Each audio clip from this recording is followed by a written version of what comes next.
90-এর দশক থেকে এই পর্নোগ্রাফিও ছড়ায় দেওয়া হলো সব জায়গায়। মানে ভিতরে ভিতরে ফোনে ফোনে ছেলেমেয়েরা পর্ন দেখতেছে। আমার কথাটা বুঝেন, রাত্রেবেলা ভিতরে ভিতরে মনে করেন ছেলেমেয়েরা পর্নোগ্রাফি দেখতেছে। বেশি ভালো সাজার প্রয়োজন নেই, সবারই চোখে কম বেশি এটা পড়েছে। যারা অনলাইনে ঢুকেছেন জীবনে একবার হলেও তার চোখেও পড়বে। এটা অনলাইনের ফিতনা, তাই না? পর্নোগ্রাফিও দেখতেছে। এদিকে পর্নোগ্রাফি দেখার মধ্য দিয়ে কি হয়, মানুষ পশু হয়ে যায়। একটা মানুষ যখন পর্নোগ্রাফিতে আসক্ত হয়, ওটা ছাড়া সে চলতে পারতেছে না। ওর সামনে আপনি 5 বছর 6 বছর একটা মেয়েকেও যদি দেন, ওকে ধর্ষণ করে রেখে দিন। দেখেন, হ্যাঁ, কেন ধর্ষণ করলো 5 বছরের মেয়েটাকে? এটা কি সম্ভব? 5 বছর একটা মেয়ের সাথে কি মানে সেক্সুয়াল কোনো সম্পর্ক সম্ভব? ও কিভাবে করতে পারলো? বিকজ পর্ন দেখে দেখে ওটা মাথাটাও নষ্ট হয়ে গেছে। পর্ন যেটা করেছে, পর্নোগ্রাফি আর এই জেনাগুলো যেটা করেছে, সত্যিকারের ভালোবাসার সংজ্ঞাটাই পরিবর্তন করে দিয়েছে। সত্যিকারের ভালোবাসা মানে হচ্ছে দায়িত্ব, রেসপন্সিবিলিটি, বিশ্বাস। ভালোবাসার মানুষ ভালো থাকে এটা চাওয়া, তার উপর আমার জিম্মেদারি আছে তাকে ভালো রাখা। ভালোবাসা মানে কি? স্বার্থ ত্যাগ করে তার স্বার্থ দেখা, তাই না? সম্মান। ভালোবাসার ডেফিনেশন কি? ভালোবাসা মানে কি? আমি আমার ওয়াইফকে ভালোবাসি, তার মানে কি আমি তার ইজ্জতের জিম্মাদার। তার দিকে চোখ তুলে কেউ খারাপ চোখে তাকাতে পারবে না। ভালোবাসি আমি তাকে, সে আমার। আমি তাকে অন্যের সামনে শো করতে পারবো না, সে আমার। ভালোবাসা মানে আমি তাকে বিশ্বাস করি। আমি তাকে কি করি? বিশ্বাস করি। তার প্রতি আমার আত্মবিশ্বাস আছে, কনফিডেন্স আছে। ভালোবাসা মানে আমি তাকে সম্মান করি, আমি তার সম্মান বুঝবো। পর্ন আর জেনা যেটা করলো, ভালোবাসার সংজ্ঞাটাই পরিবর্তন করে দিল। এরা ভালোবাসার সংজ্ঞা দিল, ভালোবাসা মানে হলো যৌনতা। ভালোবাসা মানে জাস্ট সেক্সুয়াল রিলেশনশিপ, আর কিচ্ছু না। এরা যদি একে অপরকে সত্যি ভালোবেসে থাকে, তাহলে আগামীকাল এদেরকে বলেন যে জেনা মুক্তভাবে বিয়ে করে ফেলো দেখি। এদের মধ্যে 80% এটা করবে না। কারণ তাহলে ভালো ভালো যদি এতই বাসো, তা হাতটা ধরিও না তুমি। আল্লাহ পাক হাত ধরতে নিষেধ করছেন। তুমি পরিবারের মাধ্যমে প্রস্তাব পাঠাও, মোহর ফিক্স করো, করে বিয়ে করো। ভালোবাসো যদি, তাহলে তাকে নিয়ে সন্তুষ্ট থাকো, তার সম্মান বোধ রক্ষা করো, তার দায়িত্ব নাও। তার কি নিবা? দায়িত্ব নাও। ভালোবাসার ডেফিনেশন চেঞ্জ করেছে এরা।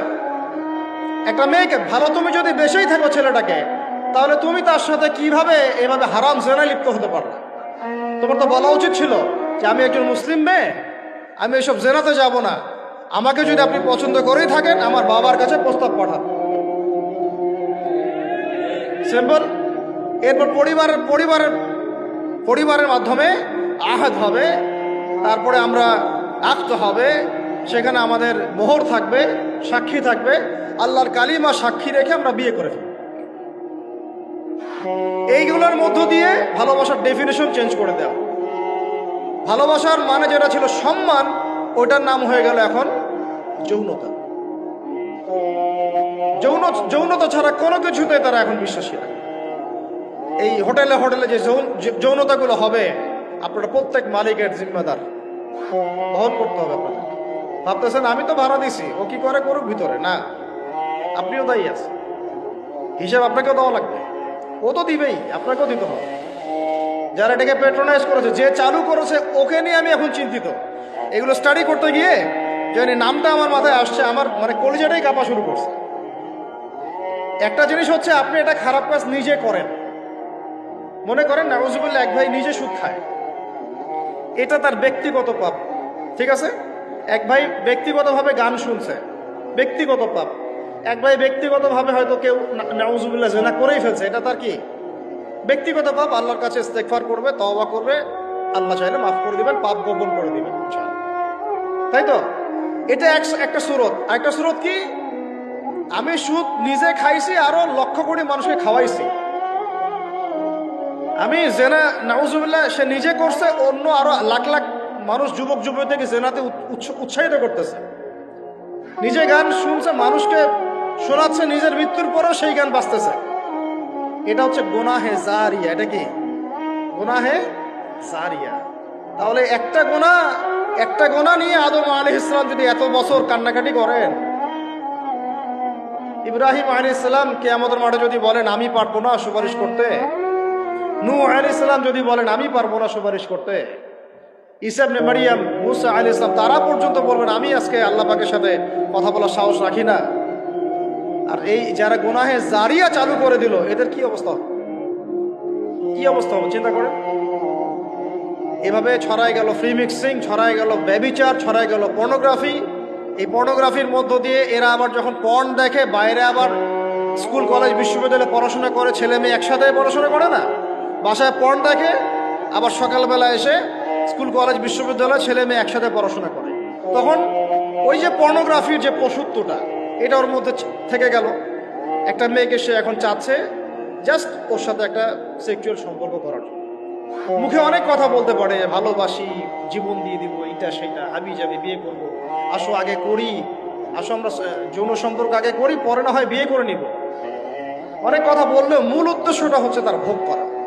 মানে আপনাকে আল্লাহর বান্দা থেকে একজন ভোগবাদী পশুতে পরিণত করা, আল্লাহর বান্দা থেকে ভোগবাদী পশুতে পরিণত করা।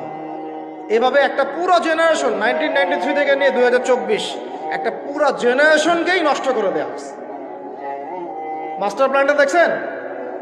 ওদের মাস্টার প্ল্যানটা দেখছেন কি কিভাবে 20 বছর ধরে একটা জেনারেশনকে নষ্ট করা যায়। আর আমরা যারা স্কুলে পড়তাম, কলেজে পড়তাম না, আমাদের সময় এগুলো হতো, তখন আমরাও এগুলো বুঝতাম না।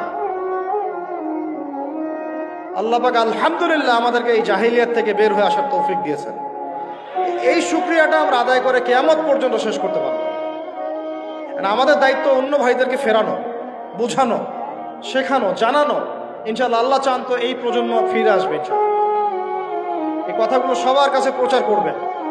দেখেন তারপরে আরো আরো পরকীয়া তো বেড়ে গেলই, জেনা বেড়ে গেল, পরকীয়া বেড়ে গেল। এখন বলতেছে বাক স্বাধীনতা, একটা ছেলের সাথে সম্পর্ক করতেই পারে, নাউজুবিল্লাহ। সে বলছে ভালোবাসার আবার লিঙ্গ কি? কয়দিন আগে বলতো ভালোবাসার আবার ধর্ম কি, এখন বলছে ভালোবাসার আবার লিঙ্গ কি? নাউজুবিল্লাহ। ভালোবাসার কোন লিঙ্গ নাই। তুই যে বেটা পৃথিবীতে আসলি, তুই কি ছেলের মিলনের ফলে আসছিস? চিন্তা করেন তো কথাটা। ও যে এখন ওর বাবা মা নাই, ওকে আল্লাহ বাবা মার মাধ্যমে পৃথিবীতে পাঠান নাই। এই চিরায়ত আল্লাহর দেয়া সিস্টেমকে চেঞ্জ করে এখন ছেলেতে জেনা করা শুরু করতেছে, মেয়েতে জেনা করা শুরু করতেছে। বলতেছে ভালোবাসার আবার লিঙ্গ কি? কয়েকদিন আগে বলতেছিল ভালোবাসার আবার ধর্ম কি? মানে বৌদ্ধ, খ্রিস্টান, হিন্দু, মুসলমান সবাই একাকার হয়ে প্রেম করতেছে। আর একটা এজেন্ডা ভিতরে চলতেছে, আমি অনেকদিন খোলামেলা বলেছি, মুসলিম মেয়েদের ইজ্জত নেওয়ার একটা পায়তারা চলতেছে ভিতরে।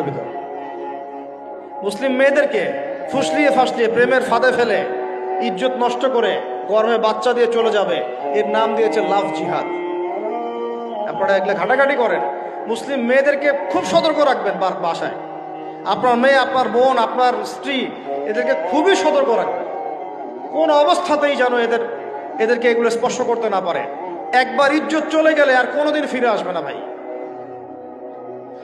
আরো তো কি বলতে গেলে তো এগুলো বললে শেষ করা যাচ্ছে না। এরপরে আবার আসছে এখন নতুন ফিতনা কি, যে না ভাই আমি মনে মনে ছেলে না, আমি মনে মনে আবার মেয়ে। না মুসলিম বাইরে ছেলে, মনে মনে আবার মেয়ে। এরা আবার এখন কি করতেছে দেখতেই তো পারতেছে কি হচ্ছে। এভাবে আরো একটা 10 বছর মেয়াদী পরিকল্পনা গ্রহণ করছে। 10 বছরে যেন বাংলাদেশে এদের সংখ্যা আরো বেড়ে যায়। 10 বছর, এই যে বললাম 1993 আগে যেমন জেনার হারটা একটু কম ছিল, কিছুটা হলেও কম ছিল, যতদিন থেকে এইসব দিবস পালন করা শুরু হলো জেনা বেড়ে গেল।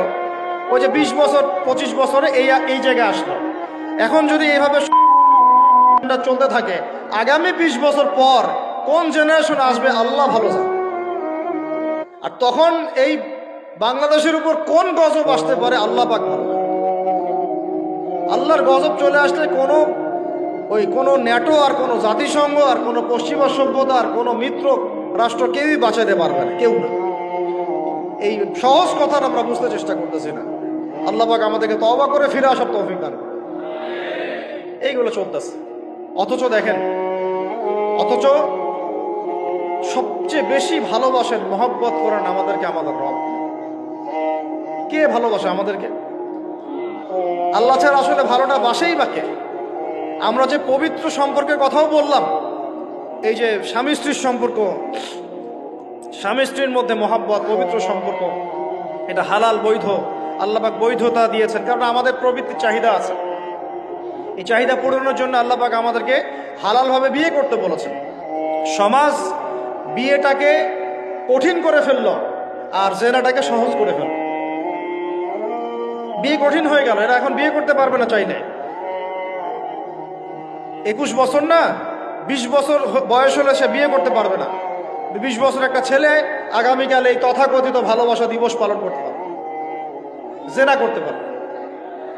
কেউ বলার কিছু নাই, কেউ বলার নাই, কেউ দেখার নাই, চলছে মানে এভাবেই চলছে।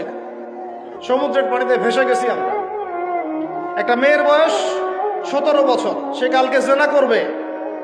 অগণিত মেয়ে কালকে 17 বছরের মেয়ে জেনা করতে পারে, আল্লাহ হেফাজত করুন। কিন্তু এ এখন বিয়ে করতে পারবে না। বিয়ে করতে গেলে সমস্যা। তাহলে চিন্তা করেন, পয়সার এক পিঠ যদি আপনি দেখান, অপর পিঠ দেখতে হবে। এক পিঠে যদি এই সমস্যা হয়, অপর পিঠে কি পড়তে সেটা দেখতে হবে, আমাকে বুঝতে হবে। বিয়ে কঠিন হয়ে গেল, জেনা সহজ হয়ে গেল। আবার বাসায় ধরেন একটা পুরুষের সামর্থ্য আছে, চাহিদাও বেশি, সামর্থ্য আছে অনেক, চাহিদাও বেশি। সমাজে বিধবা মেয়ে পড়ে আছে, তালাকপ্রাপ্তা মেয়ে পড়ে আছে, এতিম মেয়ে পড়ে আছে, বিয়ে করার মানুষ নাই। এখন সমাজে যদি কোনো সৎ পুরুষ একাধিক বিয়ে করে, তাকে সমাজে বাঁকা চোখে দেখা হবে। কিন্তু এই পুরুষে যদি বিয়ে না করে বাইরে আরো 10টা মেয়ের সাথে অকাম কুকাম করে, তাকে কিচ্ছু বলা হবে। বলেছি আমি, কোরআন একদিকে, সুন্নত একদিকে, ইসলাম একদিকে, সমাজ,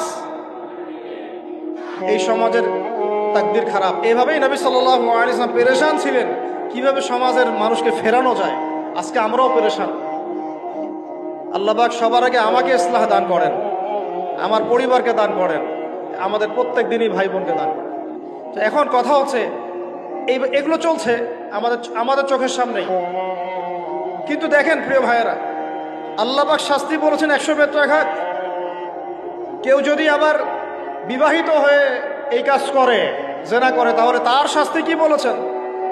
বলা হয়েছে কোমর পর্যন্ত মাটিতে পুঁতে ফেলে তাকে পাথর নিক্ষেপ করে হত্যা করতে হবে। এটা কোরআন এবং হাদিসের শাস্তি।